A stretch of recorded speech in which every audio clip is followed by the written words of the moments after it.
Folks, welcome back. My name is Rudy. You're watching Alpha Investments. Today is part 3 of another large collection purchase.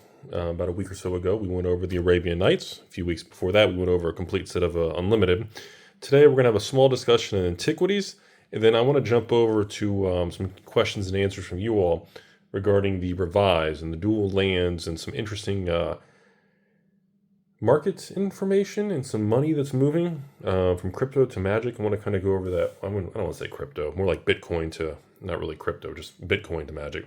So first things first, let's talk about antiquities. So obviously one of the Four Horsemen sets, been a long time since we've audited and gone over a set like this. Very small sets.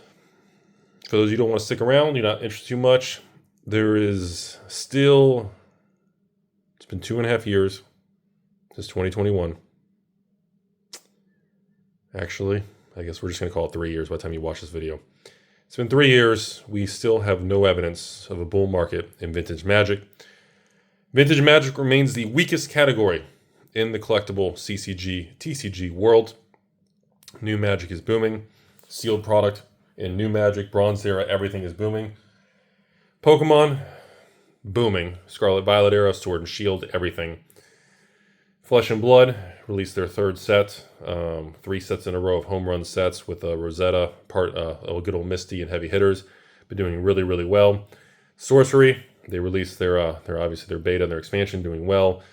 Weiss doing very, very well with multiple sets hitting all-time highs. Even One Piece, I mean, to my surprise, One Piece is doing really well. And even the new guys, Lorcana and Star Wars, even though Star Wars is still struggling with their most recent release, I mean, they're stable. That's really the overall state of the market there. Even the really, really small guys, the little tiny games. The Force of Will. I mean, Force of Will has multiple sets from the last 3 to 4 years hitting all-time highs. And of course, the print runs so low, all it takes is a couple people. And even some of the really small sets out there, like I said, it's just, the market's doing really well. And everybody is pretty set up that 2025 is probably going to be better than 2024. So today we're going to look at vintage magic, the one category with our kitty cat over here that is not doing well. So let's start at the first page here of antiquities. Rudy's favorite card, the Archaeologist, sitting on about 200 copies. And of course, good old power artifact. We got recalls decent and everything, but believe it or not, some of these other cards like the Dampening and some of these are actually reserve lists, believe it or not. Not much activity to say. Obviously the Power and Transmute have been holding their own, doing well. Probably some of the better performing cards in the set. Archaeologist still remains flat with no excitement, even after all these years. Nothing really positive to say. There's our Transmute, everybody. Haunting Wind, again, reserve list. Gate to Phyrexia, reserve list. Some of Rudy's favorite cards. I'm well known for having a couple hundred copies of this, and it's one of my favorites. I always felt it was the sleeper card. I bring it up every time. The market disagrees. Nothing's ever happened, and I always felt it should have been a $100 plus card. Everybody disagrees with me. Nothing's ever happened with it. It remains cheap and nobody cares. It is what it is. What can I say? Going to this section, again, Antiquities only has like 7 cards of red, 7 cards of blue, green, 7 cards of blue. I mean, it's not a big set, folks. Super small. Red, it's all about Shatterstorm, one of the best red cards in the set. Into the green. This is always an interesting one. People always say the old Citadel Druid. No, it's not Citadel. Citadel. Power, and of course Avenger, kind of the 3 chase cards here. No major upticks, no outside the normal ranges of demand. We're not seeing any shady activity, remains tons of it on the market, and simply put, does not appear to have any upside potential anytime soon in the current market conditions. It is what it is, folks. So, still gorgeous cards.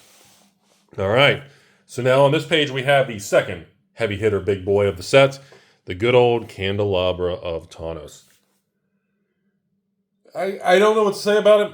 One of the most amazing cards ever created in Magic. And when you're young, when I was a kid, I played with that card, never understood the importance of it and why it was great.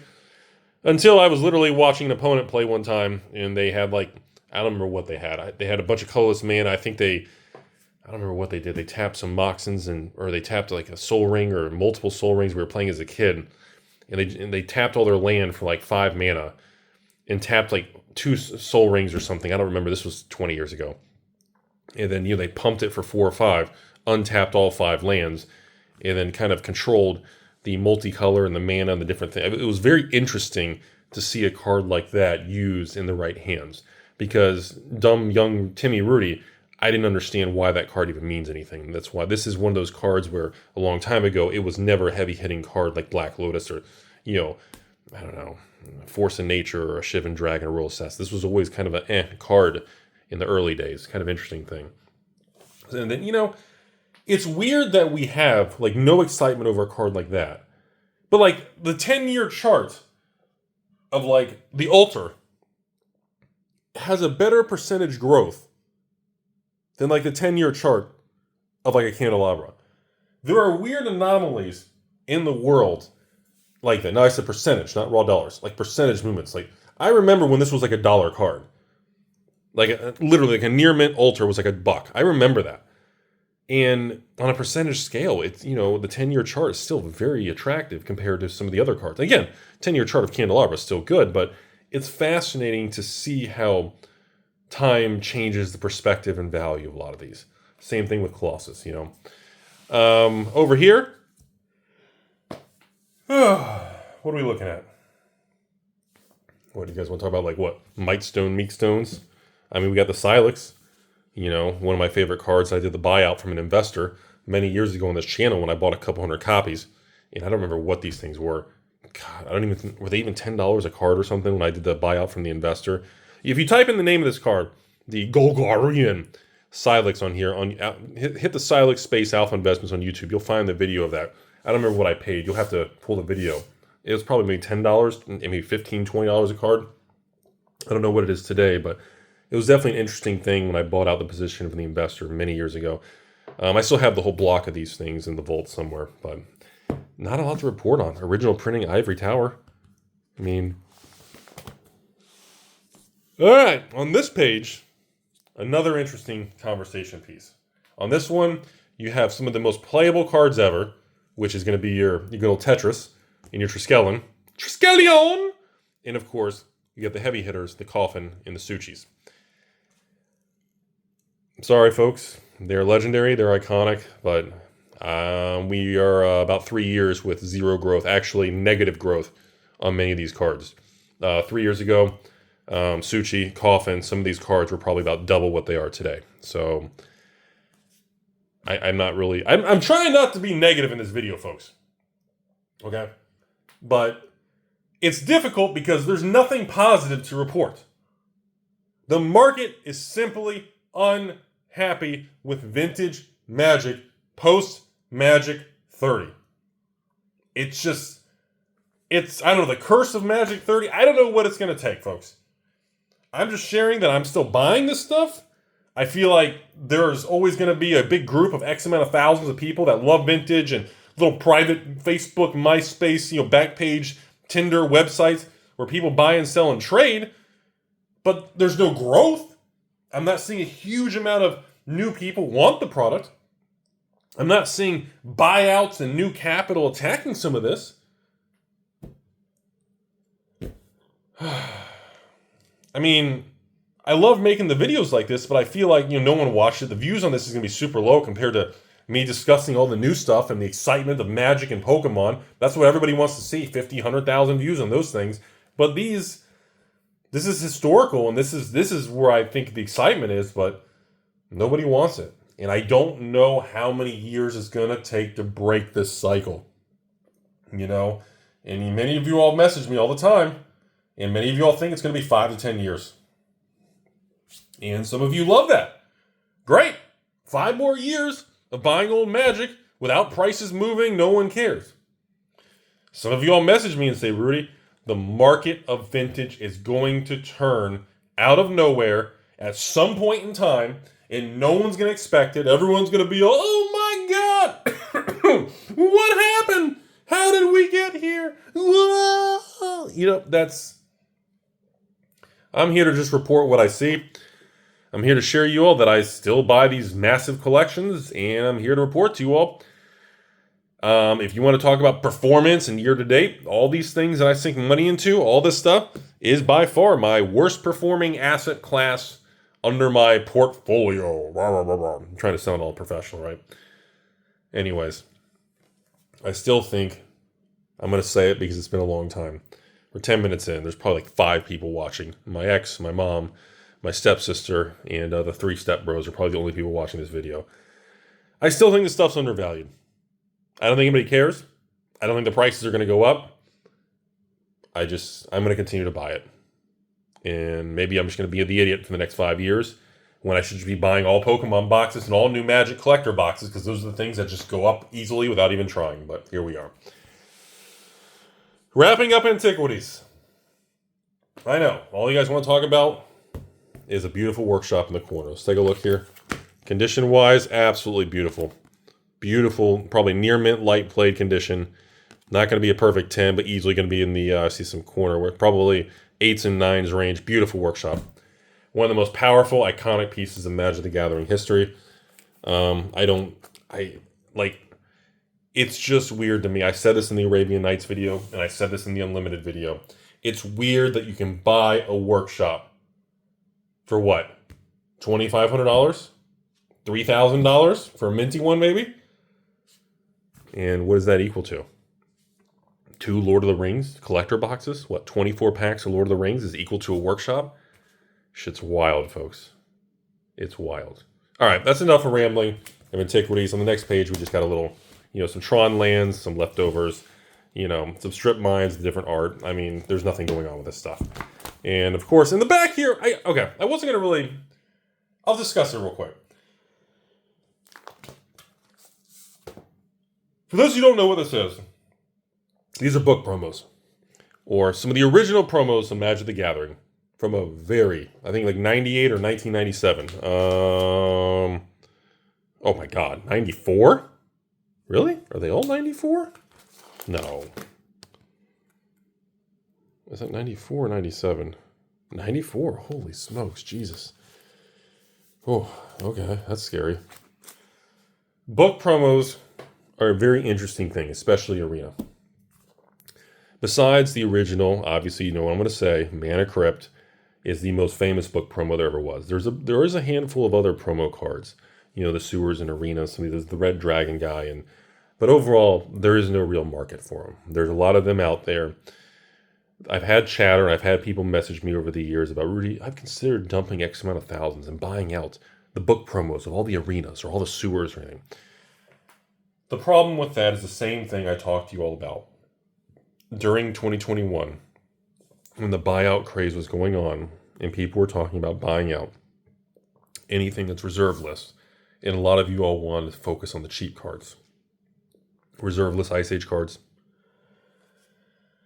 Reserve list Fallen Empire cards. My concern and my pushback to you all is, remember, those type of cards, there are more out there than you can understand. Even if you buy out 100 Sewers, 200 Sewers, there are thousands. I don't know if it's tens of thousands, hundreds of thousands. There are so many of these certain cards sitting in closets, sitting in bulk bins, sitting in LGSs, sitting in storage. There are hundreds and hundreds of these things. And the problem is, if you buy them all out and you move the price to $20 a card, okay, well, if 500 copies hit the market at $20 a piece, are you going to buy those 500 copies for $20 a card? And if you don't, the price is going to start retracing back down and the market's going to recalibrate. The problem is there's no true demand for book promos like these. They're historical, they're special, the art, everything, but there's no real demand, there's not reserve list activity, and there's too many out there to have any major price uptick or movement.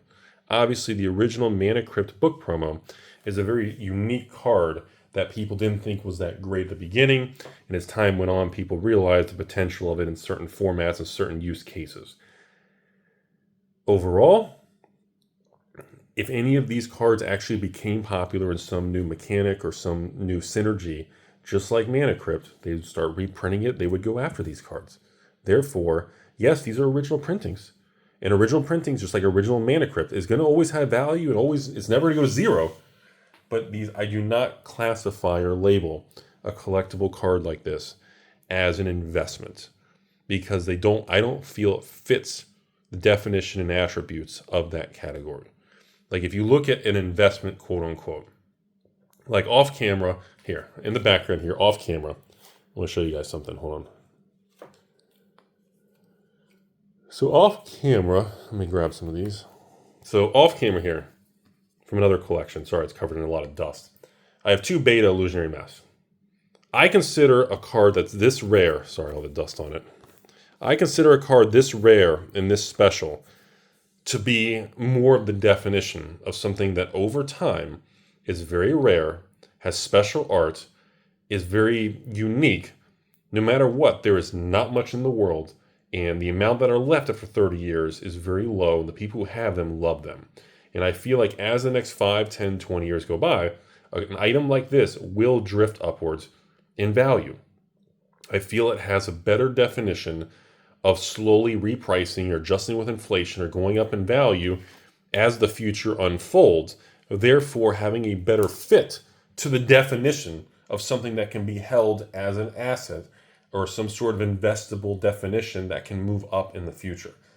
You know, I don't think something like this fits that same context. And that's just my opinion. You know, Rudy's full of bamboozling, right? All right, so I know we're 16 minutes in, but we're going to go over one more thing today, okay? I want to discuss something with you all. All right, and that is going to be this other binder. I want to discuss this with you all. Revised. So if you guys don't remember, in 2021, ironically, right at the peak, before we experienced the big crash, Magic 30, the 2.5-year bear market, the low-end reserve list, the Fallen Empires, the Ice Age, Chronicles, Homelands, and all kinds of revised stuff were really the hot things. Revised became a really, really, really hot thing. And I don't mean the revised dual lands. I'm talking like Armageddon. I'm talking about Balance. I'm talking about kind of very key cards from this era. And of course, we have the infamous 2020 banned Cultural Sensitivity Crusade over here, because it's a white card that gives white creatures 1/1, and I guess that's racist. Is Bad Moon banned because of the black version of this? Or is it just the white version banned? Somebody comment below. I just realized that. Is the black version of this card, the Bad Moon that gives all the black creatures, is that banned too? Or is it just, I don't know. Anyways, so overall, like, even on here, like the Northern Paladin, Personal Incarnation, Revert, like these type of cards and rares, Eye for an Eye over here, you got the Terrible Farmstead, Island Sanctuary, I actually like that card. You know, a lot of these rares started getting a lot of activity let me pull the camera in, started getting a lot of activity at the top of the market, as money stopped going after high-end 4 Horsemen cards and started to go after different things like this. Now, we fast forward to 2024, well, actually almost 2020. Actually, by the time you watch this video, it's probably going to be 2025. You know, the Wrath of Gods, okay, your bodyguards, in the uncommon slots, you got your swords, you got your Gorgeous Sarah, you got your White Knight, and of course in the rares, you got your Righteous Veteran. But there was a lot of activity to stuff like this, folks. But now, there's none. There is literally nobody attempting to buy out, you know, revised edition Wrath of Gods. Revised Sarah Angel. Like, nobody's doing that. Okay? Like, even over here, some of the heavy hitters in the set, you got Copy Artifact and Brain Geyser.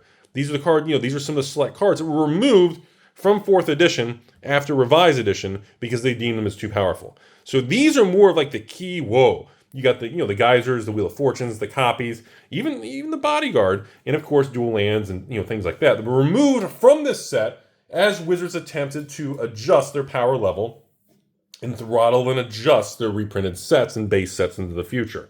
Now, these cards saw a lot of activity. Brain Geyser, just like Copy Artifact, was getting a lot of investor attention, and money was going after those cards at the top of the market. Okay, this page, Mana Shorts, Mahamadis, Lords, Pirates, Magical, all rares, Island Fish, Rudy, rares, Serendib, Misprint, of course, they're all like that, who cares? Of course, Stasis, iconic cards here. You know, all these cards and again, Doppelganger was in the top tier also, another card removed before 4th. And of course, you got your Walls, your Volcanic, you get some rares. There's the Bad Moon, black version of Crusade over here. Uncommon slots, you got your Black Knights, Animates, and of course, Wraiths and everything, Cursed. And of course, some of the most epically overpowered black cards in Magic history. You got the original Tutors over here. You got your Packs, you got your Attorneys, you got your Hordes, you got your Contracts, all these anti-cards. You know, even all Hajajis. You know, this dude, Arabian Nights reprint. These cards saw investor attention, and money went after these cards. And looking back, that was a sign that the market was at a top. Looking back, because you had noobs who knew nothing about magic, the depth of the lore, the history, and everything. You had people jumping in the world of magic from crypto and all kinds of weird crap, and they were just parking money in the collectibles because magic went up. They didn't understand buying into Revised is not the same as buying a whole set of Unlimited, or buying a beta set, or buying an Arabian Nights, or a Four Horsemen set. Buying a box of Stronghold, or Urzas, or Weatherlights, or Mirage and Visions. People didn't know what they were doing. And that was when the dumb money entered, which is, again, usually a sign of the market top. Because dumb money is usually the money that's lost. In other words, a fool and their money are quickly, parted, that kind of thing. Now, again, don't get me wrong. Just right here, I'm looking at Lore of the Pits. I'm looking at Hippies, Uncommon Slot. You got Imps and the Rares. You got Mind Twist, Shadow, Nightmare. Uncommon Slot again. You got your Glooms and Presences. Over here, Uncommon Slot again. You got your Vampire. And again, Commons. You got Terror. Rares. You got Assassin. You've got very infamous cards. You've got Unholy Strength with the Pentagram before it was removed because of pushback. You got Willow and Zombie. You got the Warp Artifact, slapping pancake in your face card when you got Hose. You got the worst cards in history, the Laces. Okay, you've got some of the most amazing things. You've got the Uncommon Dragons. You've got Rudy's Wifey. You've got Forkies. You've got Flippin' Goblin Kings. You've got Rudy on the weekend with his woman. You've got these cards that are historical, but nobody wants them. That's it. Congratulations. Thanks for listening to my speech. There is very little. I'm sorry. I know it's going to make people upset. There is very little to almost no demand for this stuff right now. The buy lists are awful. Put it on eBay. Try it, sell it yourself. The overall demand for this product is at a multi-year low. And as the new product continues to boom in Magic and Pokemon leading the market forward, there is still no sign of evidence of changing. We're going to get to the dual lands, though, in a second, okay? Anyways, on this page, you've got some of Rudy's all-time favorite cards. You got Rock of Kerr. You've got Rudy's Hydra with his 4 balls over here. And, of course, Shivens. You got your Mana Flares, Mana Barbs. You got Rudy Majay, who's naked on the weekend, making eye contact. Of course, Lightning Bolt. Into the greens, obviously, we have, again, we'll stop here. So in the top of the market, Wheel of Fortune skyrocketed to almost $1,000 a card at the peak. For Revised, not Alpha Beta, not ABU, Revised. This sucker skyrocketed. Okay. Obviously, it's come down a lot. It's nowhere near that price anymore. Okay. It is what it is. Do I think it's ever going to recover? I do. But it may take so long, it may not matter. That is the issue for this kind of stuff right now.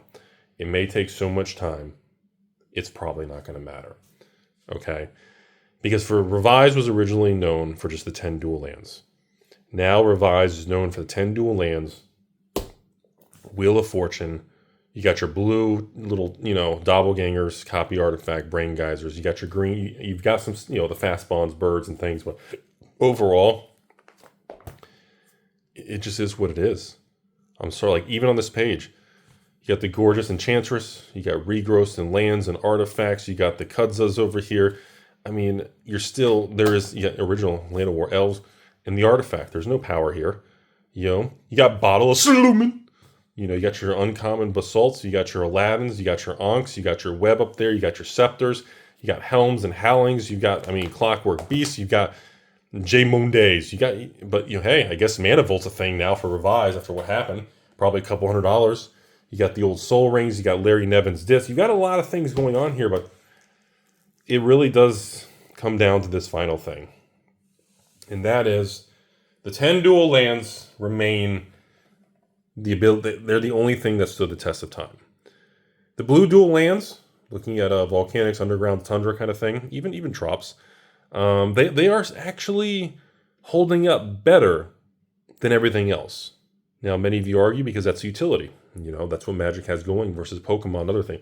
Remember, folks, to take a step back, I know we're 25 minutes in. Pokemon is probably 90 to 95% collectors and investors.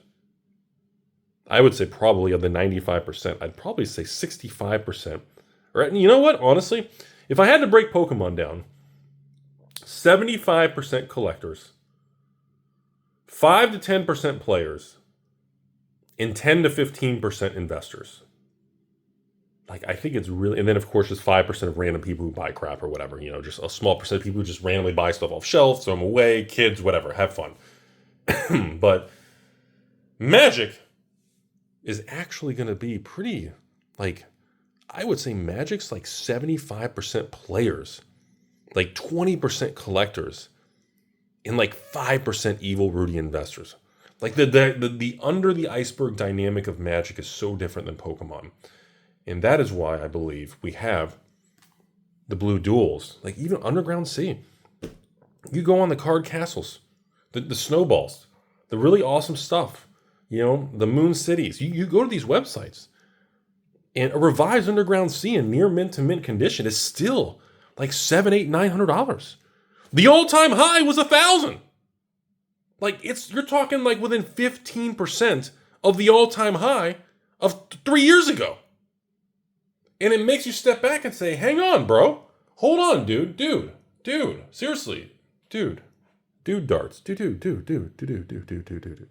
How is that within 15% of all-time high? And the overall vintage market is 50% down from the all-time high. And that goes back to utility. That goes back to people who simply want to play the game and the actual player base utility of Magic, which other card games don't have going for it. That volcanic island's pretty rough. Jeez. Is that really? It looks pretty... Jeez, that's pretty, that's kind of beat up there. Yikes. Even the corner's that's almost bent. Yikes. That's nasty. So it's important to keep all this in mind. And last but not least, I don't even know if I'm going to go into the final part of this notebook. It's a set of Fallen Empires that's worth nothing, almost, what, $25, $50? God, breeding. Some of those cards are so iconic, but there's nothing. I want to add a few small things before we end this video. So first, I'm going to continue to buy a lot of vintage Magic. I've been doing a lot, like, there's a lot of things that have been going on the last 6 to 12 months in this bull market that I haven't shared on YouTube. I haven't posted videos. A lot of transactions can't be shared publicly, but I've been buying and accumulating insane amounts of old Magic. I plan to continue. I don't expect it to impact the market, as you guys have seen. There's no impact of anything. Nobody cares. And I don't think the market, for those of you who are interested in this stuff, it's probably going to stay this way for a while. You probably have a good amount of time. But the true question comes down to, you know, is the new Magic market going to continue to blow up and go crazy? Are some of these people going to go back and buy vintage and high-end stuff as they get older? Is the old fogey army of Rudy's gone and over with? Did we already see the peak of this industry? Is the vintage market already past its peak and going to be flat to negative, or maybe 1 or 2% positive? In other words, is it flat? Is it into the future? Is that all that's going to happen? And that is a very real potential outcome over the coming years that everybody, including me, have to come to terms with. And I have. I've come to terms that overall, there's a very real chance that absolutely nothing appreciates in these old Magic cards for the next decade. Now, past 10 years from now, I don't even want to talk about, because nobody can predict that far. Nobody can predict what's going to happen in 12 months. Nobody's going to predict what's going to happen in 30 days. Not a single person right now can tell me the exact price of something, of a stock on Wall Street, in 30 days from now. Nobody can give me the exact price of the Dow, the S&P, or NASDAQ in 30 days. Hell, in 1 day, the exact price. Because that's just not how life works. No matter what people think about manipulation and corruption, of course there's a lot of that in the world. But there are some entities that are so large, it is what it is, man. You can't pinpoint things. So, conclusion of this video, I know it's been a 30-minute ramble. I hope you guys enjoyed relaxing looking at cards with me. I believe those 10 cards are going to dictate when we see a major move. until we see if these cards are already within like 15% of the all-time highs, especially the blue duels. I believe when we see the day that Rudy's data and Rudy's spreadsheet starts blinking a red light, that Underground C is $1,100 now. And the highest it's ever been, above the $1,000 peak. When we see that, I think that is going to be the barometer, similar to what happened to me 13 months ago in November, October of 2023, when I sounded the alarm to you all that new magic had bottomed, there was major shifts happening, and prepare for a bull market in new magic, and you need to be aggressive. Now, of course, nobody remembers that, nobody cares. That's why I always bring it up, because people just don't even think it happened at this point. That was the indicator I knew the plates, the tectonic plates under our feet had shifted. And I believe the day that we see the dual lands make a move is a sign that we have fresh money, fresh blood, new people, new collectors and investors and players coming into vintage, and it's going to reprice things.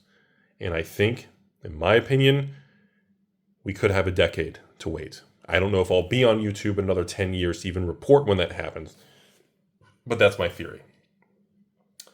Past that, if you enjoy the stuff, I think you should buy it. You should build your collection, because in times like this, nobody talks about it. In times like this, nobody wants to buy it. And in times like this, nobody's excited about these products. And in times like this is the time that you, if you have a passion for this stuff and you enjoy it, this is the time you should be buying this stuff, when nobody cares and it's quiet and you have a stable playing field. Look at Pokemon. New Pokemon and new Magic right now. It's like a frenzy. People are fighting over Pokemon Sword and Shield booster boxes, Scarlet Violet booster box. Everybody's fighting for it. And I went 15 months in 2023 sitting here with my Scarlet Violet boxes, literally just talking to myself as people made fun of me. I went all of 2024 going hardcore on new Magic and sealed product because I called the bottom, and nobody cared. Because by the time you see something come true or not happen or adjust or reprice, now you've got to go to the market and you got to fight for it. Your order gets canceled because the price spike.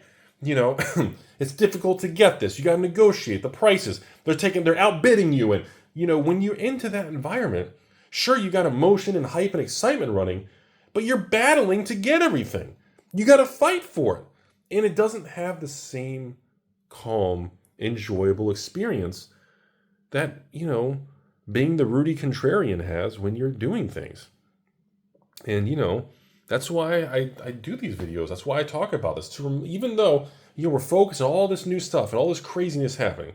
This video is being filmed in December of 2024, okay?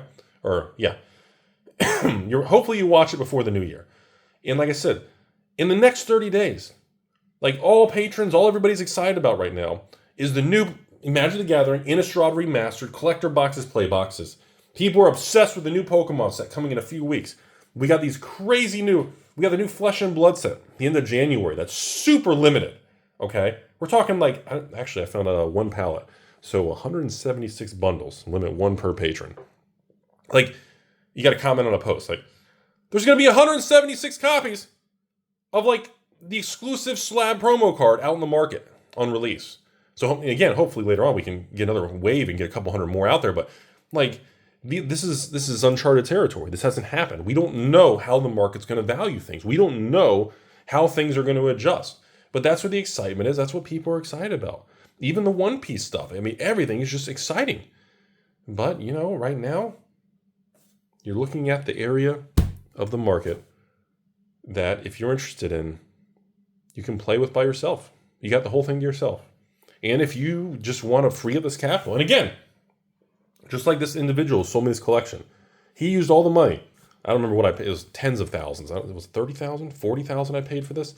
Keep in mind, the money he got from this, was it $50,000? I don't remember. He used to buy his family a house. That's huge.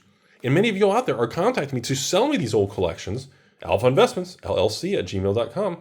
And that's fine. I'll buy it. and we'll make a cool video. We'll encapsulate it on YouTube forever, because many people are selling me this stuff because they know if they sell me a vintage collection for $5,000, $10,000, $20,000, they're like, Rudy, I could take that money and buy new stuff. And, I can buy new sealed Pokemon. I can buy new Magic. And, well, it goes up in value. And if I make more money on that, I could buy this stuff back cheaper. Well, now you're talking about market timing. But yes, in theory, people are able to do that right now until the market shifts. So it's very complicated, okay? Hope you all learned something today. As always, thanks for supporting me. Thanks for the views. And obviously, it is the end of the month when you watch this, which means, if you want to be a part of the Rudy Patron Army, you want to send me some private messages, ask me how things are going, you can, I should have open patron slots because I always have some patrons close their account before the end of the month on the billing cycle. And of course, link below, go on eBay, buy an Alpha Investments official shirt, and I will make between $2 and $8 on you. And you can wear it to your LGS and see how many people get all nervous and curl up into a ball because they're a game piece person. Other than that, folks, thanks for watching. Hope you learned something. You all have a beautiful day.